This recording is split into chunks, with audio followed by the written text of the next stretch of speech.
જિલ્લા વહીવટીતંત્રએ એક નવા અભિગમ સાથે દરેક પ્રાથમિક શાળા અને આંગણવાડીની અંદર દર વીકમાં જિલ્લાના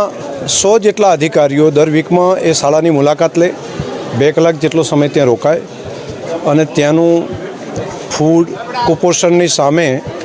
એ કામમાં ગુણવત્તા ચેક કરે, સાથે બેસીને ભોજન કરે